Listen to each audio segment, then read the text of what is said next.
Tanong lang po, ano po sa tingin nyo ang mas mahirap gawin? Ang magpatawad o hindi magpatawad? What is more difficult to do? To forgive or not to forgive? Diba? Mahirap magpatawad. Lalong-lalo na kung talagang sinaktan ka ng taong yan. Lalong-lalo na kung wala ka naman ginagawang masama sa taong yan. Lalong-lalo na kung minahal mo ang taong yan, pinagtaksilan ka. Mahirap magpatawad. Pero alam niyo po ba, mas mahirap ang hindi nagpapatawad. Yes, it is difficult to forgive. But remember, it is much more difficult not to forgive. At bakit ba mas mahirap, mas mabigat ang hindi ka nagpapatawad sa iyong kapwa? Dalawang dahilan po, tandaan nyo ito. Una, pag hindi ka nagpapatawad, sinasaktan mo, pinaparusahan mo ang iyong sarili. Tingnan nyo po ang epekto na hindi pagpapatawad sa iba. Palagi mong iniisip yung taong yan.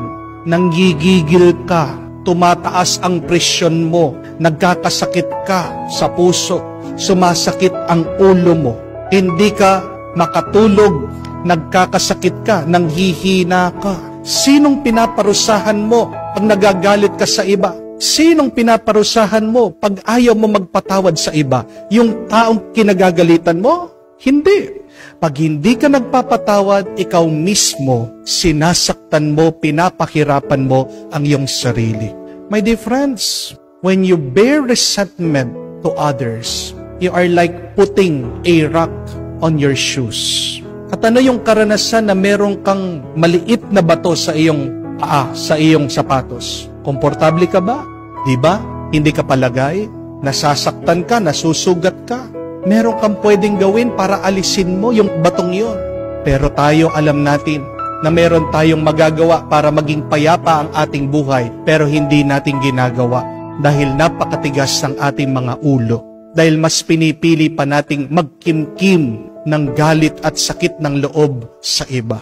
Sinisisi natin ang ibang tao sa ating nararamdaman na nakakalimutan natin na ang susi ng ating isip at puso ay tayo lang ang humahawak. Tandaan po natin, pag ikaw ay may sakit ng loob sa iba, parang pinapatira mo sila ng libre sa iyong isip, sa iyong puso. Napakabait mo naman. Bakit mo pinapatira ang taong yan na hindi mo naman pinagbabayad? Wala dapat iba ang manatili sa ating isip at puso kung hindi ang Diyos at kung hindi ang ating mga minamahal. Hindi po ba? Pero bakit hinahayaan natin tumakbo, manirahan ang mga taong nakasakit sa ating mga isip at sa ating mga puso? Yan ang problema natin. Pero pangalawa, ano ang hirap ng hindi pagpapatawad sa iba? Tandaan niyo po na hindi ka babasbasan ng Diyos pag may sakit ka ng loob sa iba. What prevents us from receiving God's grace and blessing? It is our unforgiveness. Remember that. What blocks God's blessing is your inability to forgive the other. Utos ng Diyos sa atin ang magpatawad. Narinig natin, paano ko kayo papatawarin sa inyong mga kasalanan kung hindi kayo marunong magpatawad sa iba? If you forgive the transgressions of others, your transgressions and sins will also be forgiven by God. Palagi natin dinadasal ang Ama namin, pero mukhang hindi tumatatak at nag-uugat sa ating isip at puso. Palagi nating sinasabi, patawarin mo kami sa aming mga pagkakasala, kung paano kami din nagpapatawad sa kasalanan ng aming mga kapwa. Mga kapatid, may dahilan bakit ikaw ay naghihirap. May dahilan bakit hindi ka masaya. May dahilan bakit maaaring may sakit ka. Suriin natin, tignan natin, sino pa ang hindi ko napatawad sa aking buhay? Bakit nga nahihirapan tayong magpatawad sa iba? Tatlong dahilan. Una, baka meron kang pride, kataasan ng loob. Ungodly pride will prevent us to forgive others. But secondly, self-righteousness, pagmamalinis. Ang palagi nating sinasabi na, Bakit ako sinaktan? Bakit ginawan ako ng mali? Wala naman akong ginawang kasalanan sa iba. Pagmamalinis. Pero pangatlo, kaya nahihirapan tayong magpatawad dahil gusto nating maghiganti. As long as you have the desire to get revenge, it will be very difficult for you to forgive other people. Huwag nating kalimutan ang turo ni Jesus. Ang Diyos lamang ang maghihiganti. Ang Diyos lamang ang gagawa ng pagkakapantay-pantay ng iba. Vengeance is yours, not mine. Ang Diyos ang maghihiganti sa iyo. Hindi ikaw dapat ang maghiganti para sa iyong sarili. Dahil tandaan niyo po mga kapatid, that when you seek revenge, you dig 2 graves. Bakit ikaw ay humuhukay ng 2 libingan pag gustong maghiganti sa iba? Dahil unang libingan para sa iyong kaaway.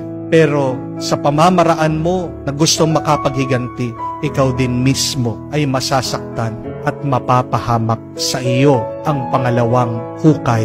Sa iyo ang pangalawang libingan. Tandaan niyo po yan. Mga kapatid, mas mahirap ang hindi nagpapatawad. Magpatawad tayo, hindi para sa taong nakasakit sa atin, pero magpatawad tayo para sa ating sarili. Para sa sarili mong kapayapaan. At para makapagpatawad ka, kailangan paulit-ulit mo itong gawin sa kaibuturan ng iyong puso sa pamamagitan ng panalangin. Kaya nga ang salita ay forgive. Hindi lang 1 give, hindi lang 2 gives, hindi lang 3 gives. Forgive. Ibig sabihin, paulit-ulit mong patawarin ang taong yan sa pamamagitan ng pagpapakumbaba at pananalangin. Subukan mo, I forgive, I forgive, I forgive, I forgive. Bawat bumabalik ang masakit na alaala, ulit-ulitin mong sabihin sa pamamagitan ng dasal, pinapatawad kita, pinapatawad kita, pinapatawad kita, pinapatawad kita. At yan ang maglilinis sa iyong isip, sa iyong puso. At pag wala ng balakid ng galit at sakit ng loob, diyan papasok ang pagpapala, grasya at bendisyon ng Diyos sa iyo. Alam niyo po ba ang ibig sabihin ng blessed? To be blessed means to be fortunate and happy. Sino mga mapapalad? Sila yung mga masasaya. Paano maging masaya? Simple lang. Alisin mo ang galit sa iyong puso. Alisin mo, bitawan mo ang sakit ng iyong loob.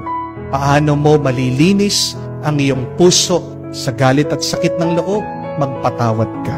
Paano magpatawad? Paulit-ulit mo itong naisin at ipagdasal mo ang nakasakit sa iyo.